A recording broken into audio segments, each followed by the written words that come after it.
नमस्कार। उम्मीद करती हूँ मेरे पिछले सभी वीडियोस आपको पसंद आए होंगे। अगर आप सभी को मेरा यह वीडियो पसंद आया हो तो आप मेरे वीडियोस को लाइक करें, शेयर करें और हाँ, मेरे चैनल को सब्सक्राइब करना ना भूलें। बेल आइकन को भी ज़रूर प्रेस करें ताकि जब भी मैं वीडियो अपलोड करूँ तो आपके पास सबसे पहले पहुँच जाए।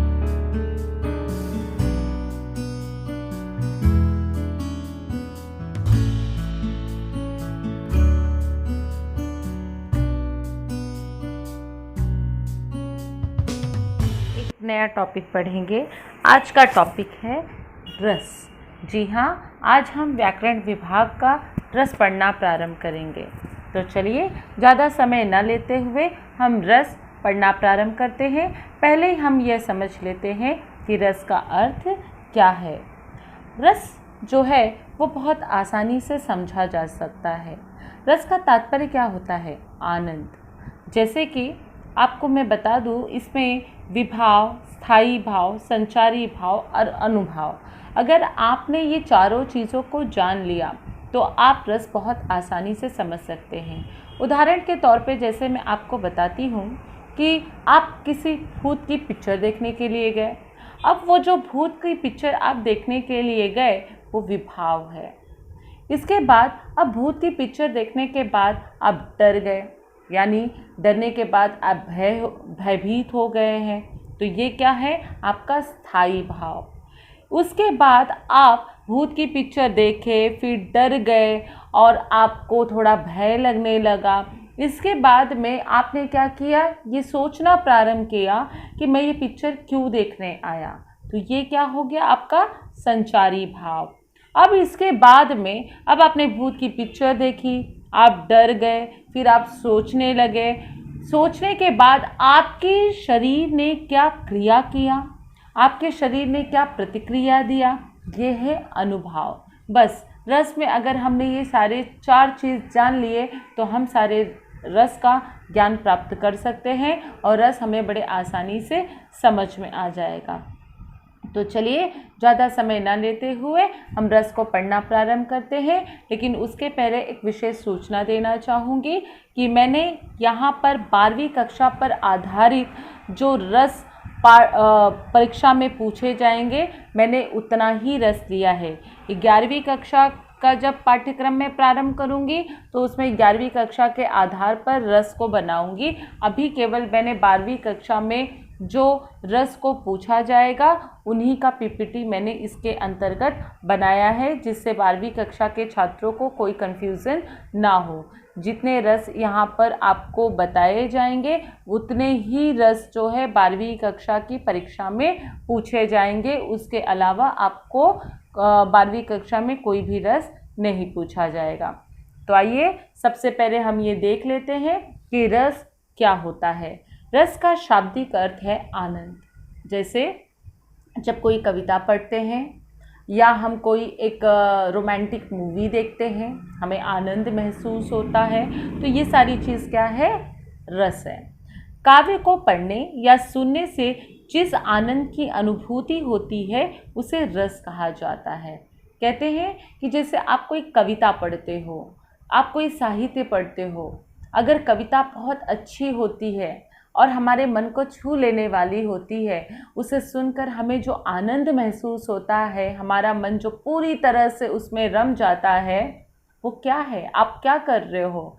आपका विभाव हो रहा है, आपका स्थायी भाव हो रहा है, आपका संचारी भाव भी हो रहा है और क्रिया प्रतिक्रिया देकर आपका अनुभाव भी हो रहा है। उसी को रस कहा जाता है। रस का संबंध संस्कृत से लिया गया है, श्रेय धातु से माना जाता है, जिसका अर्थ है जो बहता है, अर्थात जो भाव के रूप में हृदय में बहता है, उसी को क्या कहते हैं? रस कहते हैं। रस को काव्य की आत्मा या प्राण तत्व भी माना जाता है। बिना रस के रस को पढ़ने पे जो आनंद महसूस होता है हृदय में, वो काव्य की आत्मा है। किसी साहित्य को पढ़ने के बाद जो भाव आपके मन में उत्पन्न होते हैं वही क्या है बेटा? रस है। कोई साहित्य या कोई काव्य कविता जब आप पढ़ते हैं, उसको पढ़ने पर जब आनंद विभोर हो जाते हैं, आपको बहुत खुश लगता है, या किसी काव्य को पढ़ने पर आपको दुख नज़र आता है, तो ये क्या कर रही है? आपके शरीर की क्रिया प्रतिक्रिया आपके मन को दर्शा रही है। तो ये सारी चीज़ें क्या है? रस है। आइए अब हम आगे पढ़ना प्रारंभ करते हैं। हम ये देख लेते हैं कि भरत मुनि जिन्होंने रस के बारे में क्या कहा है। रस उत्पत्ति को सबसे पहले किसने परिभाषित किया था? उसका श्रेय किसे जाता है? भरत मुनि को। उन्होंने अपने नाट्यशास्त्र, इनकी बुक है, उसमें 9 प्रकार के रसों का वर्णन किया है। भरत मुनि ने लिखा है कि विभाव, अनुभाव, व्यभिचारी, संयोग, दस्र, निष्पत्ति। कह रहे विभाव, अनुभाव, स्थायी भाव, संचारी भाव, इन सभी से मिलकर रस की निष्पत्ति निकली हुई है। नीचे देखिए दिया भी गया है। विभाव, अनुभाव तथा संचारी भावों के संयोग से रस की क्या होती है? निष्पत्ति होती है। सूरदास ने यानी भरत मुनि ने रस की संख्या 9 बताई थी, लेकिन सूरदास ने रस की संख्या कितनी बता दी? 11 रस की संख्या उन्होंने मानी है। आइए हम रस पढ़ना प्रारंभ करते हैं। श्रृंगार रस, शांत रस, करुण, हास्य, वीर, रौद्र, भयानक, विभत्स्य, अद्भुत, वात्सल्य, भक्ति, ये हमारे 11 रस है। अब हम 12वीं कक्षा के आधारित पे कौन से रस हमें 12वीं कक्षा में पढ़ना है, हम वो देखेंगे। आइए हम 12वीं कक्षा के आधार पर रस पढ़ लेते हैं। अब आप तो ये समझ गए होंगे कि रस का स्थायी भाव क्या होता है। जैसे अभी देखिए मैंने जब बताया था कि आपको भूत जो है वो आपका विभाव है।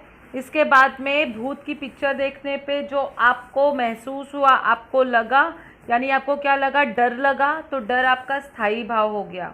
तो रस को पढ़ने या रस को देखने के बाद जो आपके मन में फीलिंग महसूस करते हैं वो आपका स्थायी भाव बन जाता है। जैसे पिक्चर मैंने देखा, तो पिक्चर मैंने भूत की पिक्चर देखी, और भूत की पिक्चर देखने पर मुझे जो महसूस हुआ वो मेरा स्थायी भाव हुआ, मेरा जो हृदय महसूस किया। तो यहाँ पर देखिए रौद्र, जब हमें काफ़ी गुस्सा आता है तो वो क्या है हमारा स्थायी भाव? उसका क्रोध। विभत्स्य, घृणा, अद्भुत, आश्चर्य, श्रृंगार, प्रेम, शांत, शांति, भक्ति रस, भक्ति। तो ये आपके स्थायी भाव है, लेकिन आपको केवल ये पहचानना है कि ये कौन सा रस है। चलिए पढ़ना प्रारंभ करते हैं। आइए हम सबसे पहला अपना रस देखते हैं, श्रृंगार रस। श्रृंगार रस रसों के राजा भी माने जाते हैं।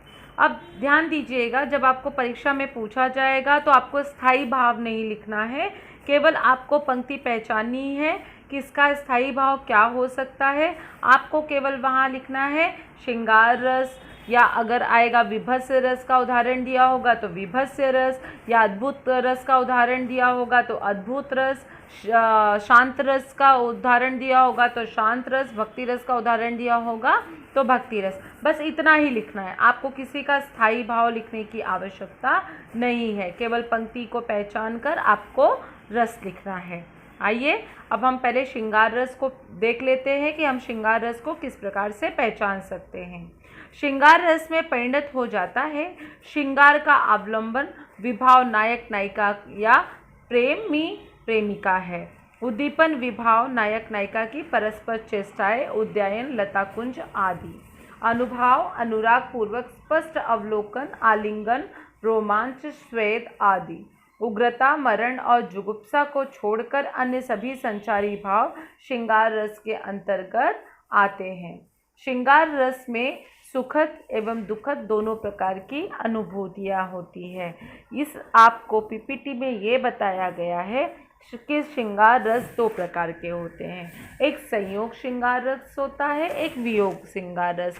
कहने का मेरा तात्पर्य है कि जब हम राधा कृष्णा के प्रेम की बातें हम काव्य पंक्तियों में पढ़ते हैं तो उससे हमें काफ़ी आनंद की अनुभूति होती है, हमें बड़ी खुशी महसूस होती है, तो वो क्या हो गया?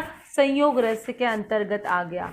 लेकिन वही कृष्णा जब द्वारिका चले गए थे और उस समय जो राधा विरह की वेदना झेल रही थी तो वो क्या हो गया, वियोग रस हो गया। तो श्रृंगार में दो चीज़ होते हैं, संयोग और वियोग रस। आगे देखिए, संयोग श्रृंगार रस और वियोग श्रृंगार रस। संयोग श्रृंगार रस के अंतर्गत नायक नायिका के परस्पर मिलन, प्रेम पूर्वक कार्यकलाप एवं सुखद अनुभूतियों का वर्णन होता है। जैसे उदाहरण आपको हमेशा दिया होता है, कहत नटत रीछत खींचत मिलत खिलत लजियात, भरे भवन में करत है नैनन सो बात। यहाँ पर आपको ये दोहे में अगर आप देखेंगे, ये बिहारी का दोहा है। ये नायक नायिका के प्रेम की बातें हो रही है। यहाँ कृष्ण और राधा की प्रेम की बातें हो रही है। तो ये किसके अंतर्गत आता है, संयोग रस के अंतर्गत।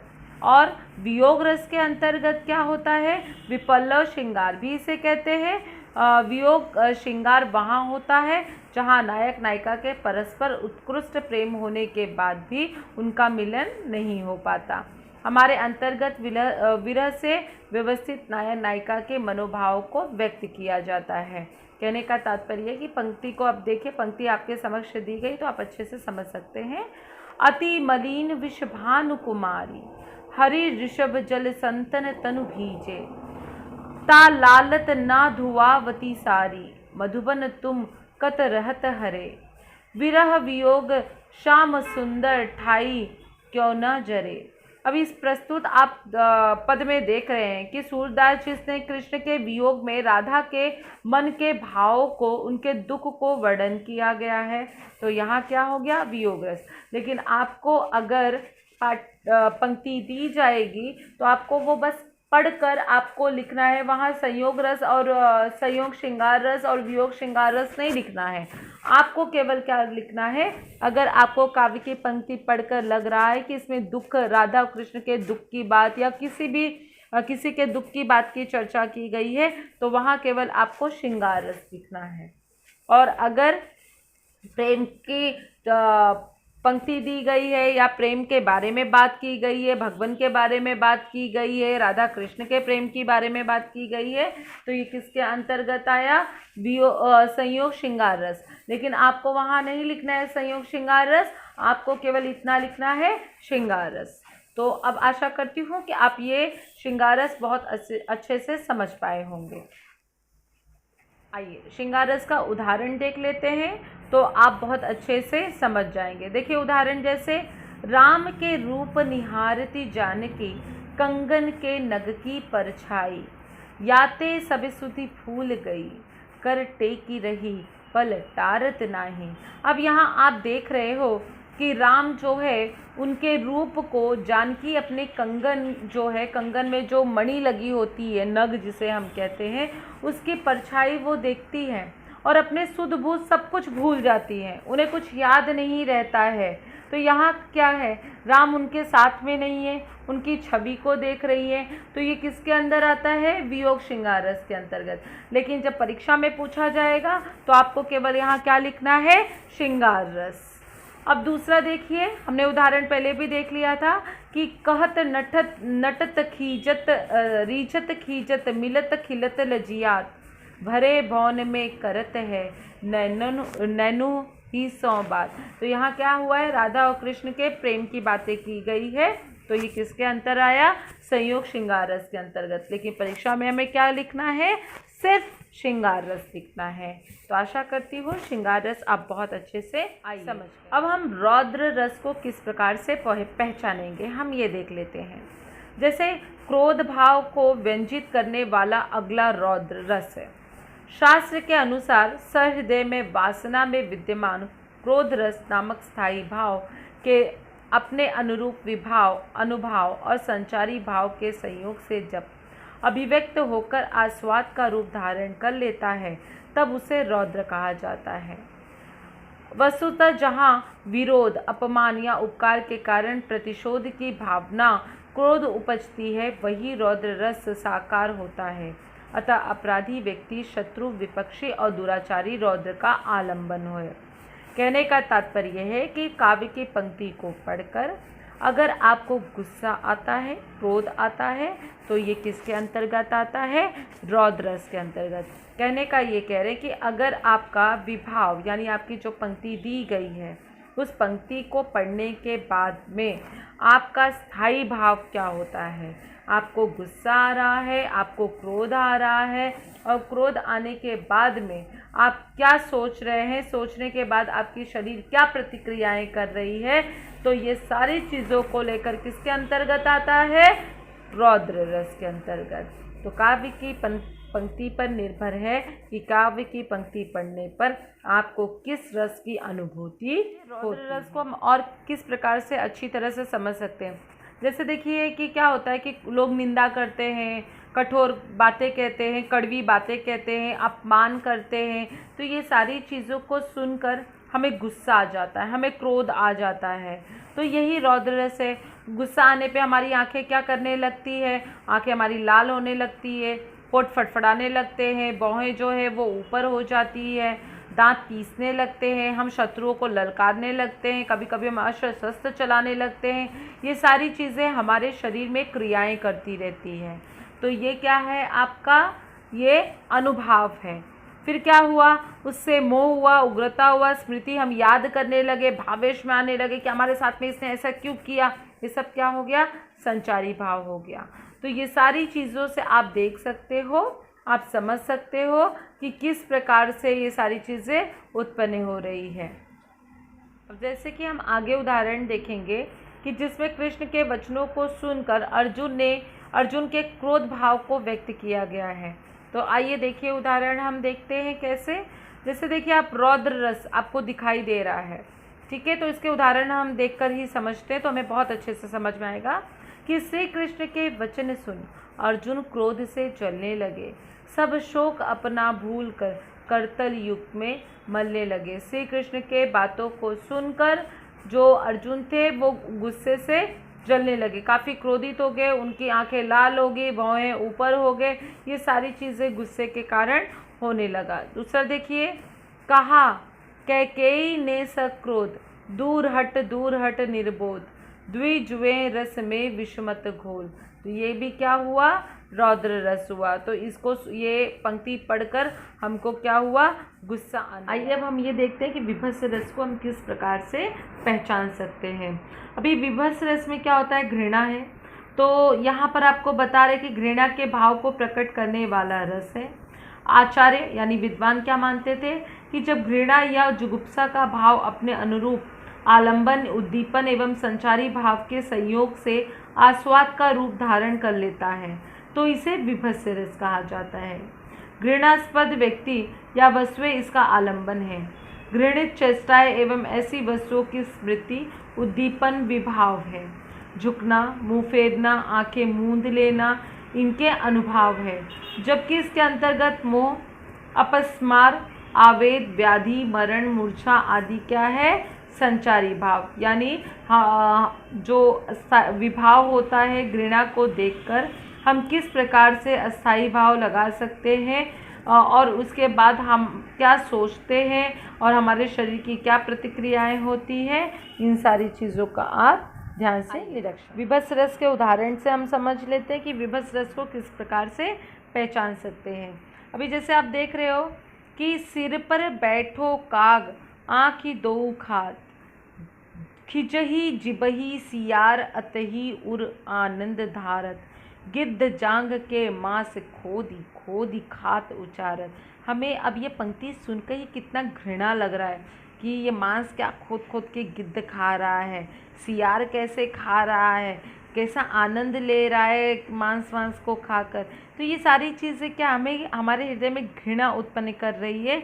तो किसके अंतर्गत आएगा? ये विभत्स रस के अंतर्गत। आगे देखिए, सुड़ुक सुड़ुक घाव से पिलू मवाद निकाल रहा है, नासिका से श्वेत पदार्थ निकल रहा है। अब यहाँ पर क्या बोल रहा है कि मवाद जो है वो मवाद का नाम सुनते ही हमें घृणा जैसे महसूस होने लगती है। नाक से पानी जो निकलते हैं उसको देखकर हमें गंदगी महसूस होती है। तो ये सब क्या है? घृणा हमें लगता है। तो ये विभत्स रस के अंतर्गत। अब हम अद्भुत रस देख लेते हैं। अद्भुत रस का स्थायी भाव आश्चर्य है। तो देखिए, मैं पढ़ना प्रारंभ कर रही हूँ, ध्यान दीजिएगा स्क्रीन पर। विस्मय करने वाला अद्भुत रस कहलाता है जो विस्मय भाव अपने अनुकूल आलंबन, उद्दीपन, अनुभाव और संचारी भाव का संयोग पाकर आस्वाद का रूप धारण कर लेता है, उसे अद्भुत रस कहते हैं। इसका आलंबन अलौकिक या विचित्र वस्तु या व्यक्ति है। आलंबन की अद्भुत विशेषता है उसका श्रवण, वर्णन, उद्दीपन है। कहने का तात्पर्य है कि जब आप काव्य की पंक्तियाँ पढ़ते हैं तो उस काव्य की पंक्ति को पढ़ने पर आपके शरीर की जो क्रियाएं, जो प्रतिक्रियाएं होती हैं, जो आप सोच रहे हो, आपको पंक्ति पढ़कर आश्चर्य अनुभव हो रहा है, तो ये किसके अंतर्गत आता है? अद्भुत रस के अंतर्गत आता है। देखिए, इसमें दिया भी है, इससे स्तंभ, स्वेद, रोमांच, आश्चर्यजनक भाव, अनुभव उत्पन्न होते हैं। इसके अतिरिक्त वितरक, आवेश, हर्ष, स्मृति, मति, त्रासदी आदि ये सभी क्या है? संचारी भाव है। यानी पढ़ने के बाद में जो आपके शरीर में उस पंक्ति पढ़कर हर्ष हो रहा है, आप स्मृतियों को याद करके आश्चर्य हो रहा है, या ये सारी चीज़ों को पढ़कर आपकी शरीर जो प्रतिक्रियाएं देती हैं वो संचारी भाव है। तो अद्भुत रस को आप इस प्रकार से पहचान सकते हैं। आइए अब हम उदाहरण से समझते हैं तो हम बहुत अच्छे से अद्भुत रस को पहचान सकते हैं। आपके समक्ष देखिए पंक्ति दिया है, एक अचंभा देखा रे भाई, दाढ़ा सिंह चरावे गाई, पहले पूत पाछे माई, चेला के गुरु लागे पाई। ये दोहा कबीरदास जी का है। अब इस पंक्ति को पढ़कर हमें आश्चर्य लग रहा है। कैसे आश्चर्य लग रहा है? पंक्ति में कहा गया है कि मैंने एक अचंभा देखा कि सिंह खड़ा खड़ा गाय चरा रहा था। ये बड़ी आश्चर्य की बात है, शेर कैसे गाय चरा सकता है? पहले पुत्र जन्मा, बाद में माता ने जन्म लिया, गुरु चेला के पैर लग रहा था। ये सारी चीज़ें जो है वो आश्चर्यजनक लग रही हैं, जो कभी हम सोच नहीं सकते हैं। तो ये सब क्या हुआ? अद्भुत रस हुआ। तो आप अच्छे से पहचान सकते हैं। पंक्ति में दिया है, बिनु पग चले सुने बिनु काना, कर बिनु कर्म करे विधि नाना, आनन रहित सकल रस भोगी, बिनु वाणी वक्ता बड़ जोगी। अब इसमें पंक्ति में आपको कैसे आश्चर्य पढ़कर या अद्भुत रस ये कैसे होगा? देखिए क्या कह रहे हैं कि वह का तात्पर्य यहाँ होता है कि जैसे ब्रह्मा बिना ही पैर के चलता है, बिना ही कान के सुनता है, बिना ही हाथ के नाना प्रकार के काम करता है, बिना मुंह के यानी जो हमारी जीभ होती है, जीभ के सारे रसों को वो आनंद से लेकर स्वाद ले लेता है, और बिना वाणी के वो बहुत योग्य वक्ता है। अभी आप बताइए, जिसके हाथ नहीं होंगे, जिसके पैर नहीं होंगे, जिसकी वाणी नहीं होगी, जिसके कान नहीं होंगे, जिसके पैर नहीं होंगे, तो वो कैसे योग्य व्यक्ति हो सकता है? तो ये बहुत आश्चर्य की बात है। तो ये क्या हो गया? अद्भुत रस हो गया। तो इस पंक्ति को पढ़कर हमें क्या अनुभव हुआ? अद्भुत रस की अनुभूति हुई। तो आप परीक्षा में अगर ये पंक्ति पूछी जाएगी तो आप केवल वहाँ पर क्या लिखेंगे? अद्भुत रस। अब हम ये देखते हैं कि शांत रस की क्या परिभाषा है और शांत रस को हम किस प्रकार से समझ सकते हैं। तत्व ज्ञान और वैराग्य से शांत रस की उत्पत्ति मानी गई है। इसका स्थायी भाव निर्वेद या शम है, जो अपने अनुरूप विभाव, अनुभाव और संचारी भाव से युक्त होकर आस्वाद का रूप धारण करके शांत रस रूप में परिणत हो जाता है। संसार की क्षण भंगुरता, कालचक्र की प्रबलता आदि इसके आलंबन है। संसार के प्रति मन न लगना उच्चाटन का भाव या चेष्टाएं अनुभाव है, जबकि घृति, मति, विबोध, चिंता आदि इसके संचारी भाव है। उदाहरण के लिए जैसे देखिए तुलसी जी के कुछ छंद है कि संसार का सत्य बताया गया कि समय चुकने के बाद मन पछताता है। ये क्या हो गया? शांत रस। शांत रस में क्या होता है कि पंक्तियाँ पढ़ने पर हमें वो पंक्तियाँ जो है वो शांति का रूप, प्रतीक हमें एहसास दिलाती है। जैसे कि हम उदाहरण देखते हैं। आइए अब हम ये पहचानते हैं कि शांत रस कैसे हम पहचान कर लिख सकते हैं। देखिए, जैसे तत्व ज्ञान और वैराग्य से शांत रस की उत्पत्ति मानी गई है, यानी जो साधु संत होते हैं वो शांत रूप को ज़्यादा अपनाते हैं, शांत रस के भाव को ज़्यादा ग्रहण करते हैं। इसका स्थायी भाव निर्वेद या शम है, जो अपने अनुरूप विभाव, अनुभव और संचारी भाव से संयुक्त होकर आस्वाद का रूप धारण करके शांत रस रूप में परिणत हो जाता है। संसार की क्षण भंगुरता, कालचक्र की प्रबलता आदि इसके आलंबन है।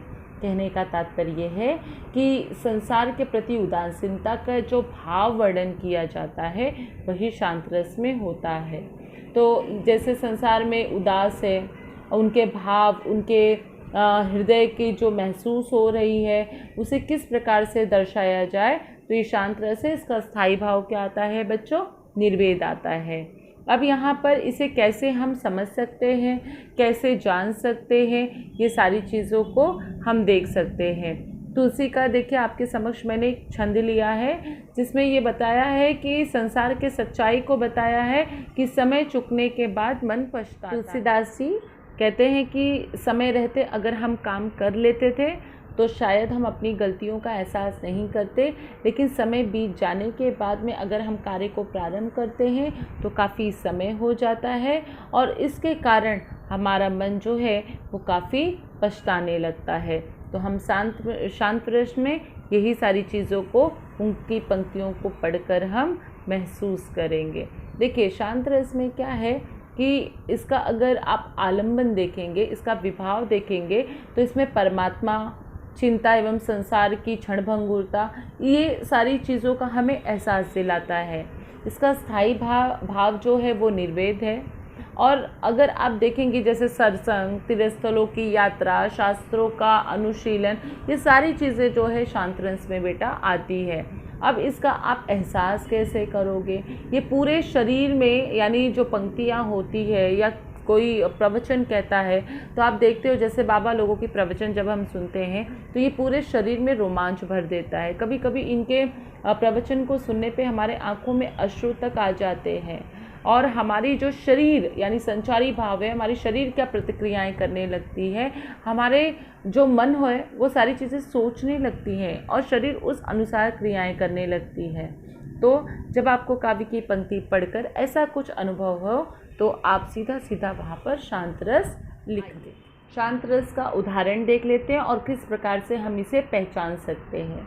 आपके समक्ष शांत रस दिया गया है, इसका स्थायी भाव शांति है।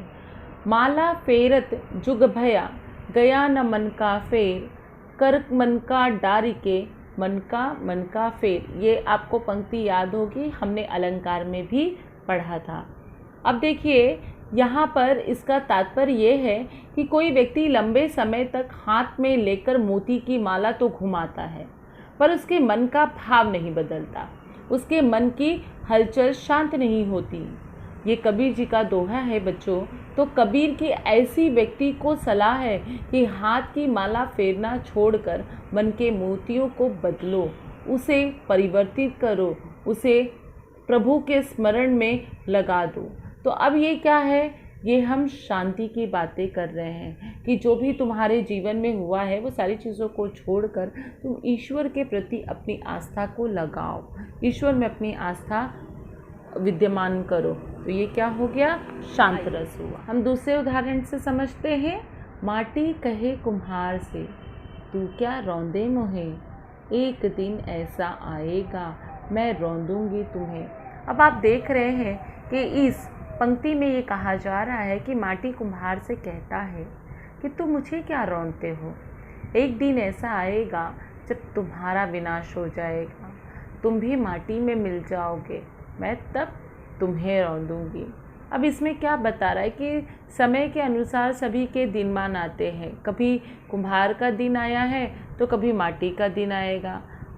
कभी कुम्हार माटी को जिस प्रकार रौंद रहा है, कभी माटी भी कुम्हार को रौंदेगा, क्योंकि ये शरीर जो है वो जाकर माटी में मिल जाती है। तो वही कह रहे हैं कि आज तुम्हारा समय है, तुम अपने पैरों के नीचे मुझे रौंद रहे हो, कल तुम मेरे में विलीन हो जाओगे।